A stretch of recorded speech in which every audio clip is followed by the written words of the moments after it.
In this lecture, we are going to discuss file test operators. As a DevOps ఇంజనీర్గా ఈ file test operators గురించి మనకు చాలా క్లీన్గా ఐడియా ఉండాలండి. ఫైల్ టెస్ట్ ఏంటి అంటే, ఏదైనా మనం జనరల్గా ఒక ఫైల్ని ఎవరైనా క్రియేట్ చేస్తారండి. ఈ ఫైల్ని ఎవరైనా క్రియేట్ చేస్తారు. సో ఇది ఒక సర్వర్లో ఉంది, ఇది ఫైల్ ఎక్కడ ఉందంటే పర్టికులర్ ఓఎస్లో ఉంది. సో మనం డైరెక్ట్గా దీన్ని ఓపెన్ చేయడానికి ట్రై చేయమండి. So with help of shell script this file is available or not, exist అయ్యిందా లేదా. సో ఇఫ్ ఇన్ కేస్ ఇది ఎగ్జిస్ట్ అయితే ఎంటీనా కాదా, ఎంటీయా లేదా ఇట్ హ్యావింగ్ సమ్ సైజ్ ఉందా, ఏమైనా కంటెంట్ ఉందా. And then if in case everything is good, it is a readable permissions ఉన్నాయా, అండ్ రైటబుల్ పర్మిషన్స్ ఉన్నాయా, అండ్ ఇట్ ఈస్ ఎగ్జిక్యూటబుల్ అవుతుందా లేదా. సో ఇవన్నీ మనం జనరల్గా ఒక ఫైల్ని మనం రన్ చేయాలంటే ఇవన్నీ థింక్ చేయాల్సి వస్తుందండి. మన ఇక్కడ అవైలబుల్గా ఉన్నాయండి, ఫైల్ టెస్ట్ ఆపరేటర్స్ అవైలబుల్గా ఉన్నాయి. Right, like very simple. Exist అంటే -e అండి, టెస్టింగ్ ఒక operator. Readable is -r and writable -w and executable -x -s అండి. సో -sని బట్టి మనకు అది ఎంటీయా లేదా సైజ్ ఎంత ఉందనేది మనకు చాలా క్లీన్గా అర్థమవుతుంది. ఇది ఫైల్ పర్మిషన్ తెలుసుకోవడం కోసం, ఎగ్జిస్ట్ అయ్యిందా లేదా అని చెక్ చేసుకోవడం కోసం. జనరల్గా అయితే విండోస్ ఆపరేటింగ్ సిస్టంలో మనకు జిఐ ఉంది కాబట్టి మనకి ఏంది బ్రౌజ్ చేస్తామండి, ఈ డ్రైవ్ కాకుండా ఇంకో డ్రైవ్, ఇంకో డ్రైవ్ ఒకటి, ఇంకో డ్రైవ్. బట్ ఇక్కడ మనకు అలాంటిది ఉండదు కదా, డైరెక్ట్గా మనం చెక్ చేయాల్సి వస్తుంది. సూడో పర్మిషన్స్ ఉన్నాయా లేవా, ఇలాంటివన్నీ చెక్ చేయాలంటే మనకు ఈ ఫైల్ టెస్ట్ ఆపరేటర్స్ అనేవి మనకు చాలా ఇంపార్టెంట్ అవుతాయండి. Now just you observe with the help of a file variable, this is a general variable. I am providing file name here. Just very simple, ఒక ఫైల్ నేమ్ ఇచ్చానండి.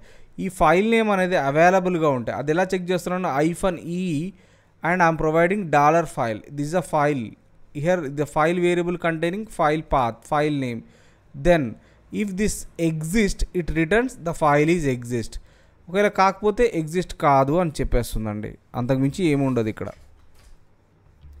So for that same program we already, so ఇక్కడ ఈ programmes నేను type చేయట్లేదండి, చాలా time పడుతుంది. So యూట్యూబ్లో మనకు టైం కూడా వ్యాలిడ్ అవుతుంది కదా. So file doesn't check. So first of all I want to execute this file test, sorry file check. So this is a program. So ఇక్కడ example.txt అని పెట్టానండి, ఆ ఫైల్ అనేది ఎగ్జిస్ట్ లేదు. For that I'm going to clear. So list items, this are file names, చాలా ఉన్నాయండి మనకి ఇక్కడ. సో ఏదైనా ఒక కేస్ 0 ఫైల్ ఉందా లేదా చెక్ చేద్దామండి, కేస్ 1 ఫైల్ ఉందా లేదా చెక్ చేద్దామండి. కేస్ 1.sh సేమ్ ప్రోగ్రామ్ అండి మనం రాసేది ఇక్కడ. vi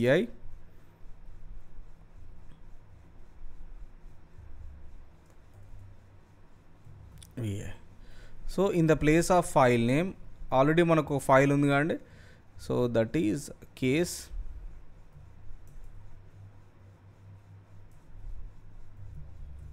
case1.sh. ఈ ఫైల్ కోసం ఇచ్చారండి, సేమ్ లొకేషన్లో ఉన్నాం మనం. Right, so wq exit. Now I'm going to execute this.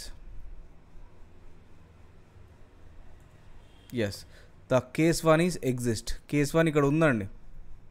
So ఈ కేస్ 1 యొక్క మనకు పర్మిషన్స్ ఎలాగ ఉన్నాయి, ఎగ్జిక్యూటబుల్ పర్మిషన్స్ ఉన్నాయా లేదా, వాటిని ఎలా చెక్ చేస్తామంటే, సో దానికోసం కొన్ని రాస్తానండి ఇక్కడ నేను. చూడండి ఇక్కడ అన్నీ అండి, ఇక్కడ ఇంతకుముందుగా మనం యూజ్ చేసినట్టుగా -e అంటేనేమో ఫైల్ అనేది ఎగ్జిక్యూట్ అవుతుందా లేదా, రీడబుల్ పర్మిషన్స్ ఉన్నాయా, ఫైల్కి రైటబుల్ ఉన్నాయా, నెక్స్ట్ ఫైల్ ఎగ్జిక్యూటబుల్ అవుతుందా, ఫైల్ non-zero సైజ్ ఉందా లేదా, ఇది ఫైలా డైరెక్టరీయా.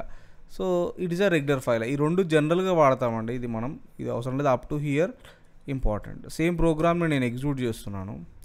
Already we tried this.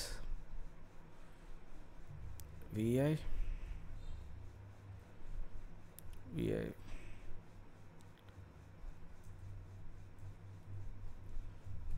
file test, this is our program. So here already we check this file name.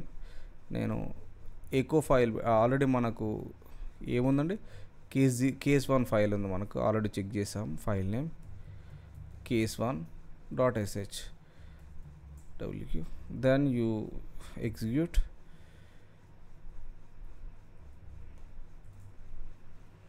sh. Then The file exists, a file is readable, file is writable, file has non-zero size. It is not a zero size and file has non-zero size, file is a regular file. Clean వచ్చిందండి. But ఇక్కడ directory అనేది రాలేదు. ఇక్కడ the condition అనేది falls అవుతుంది, అది directory అనేది false. So again you observe here.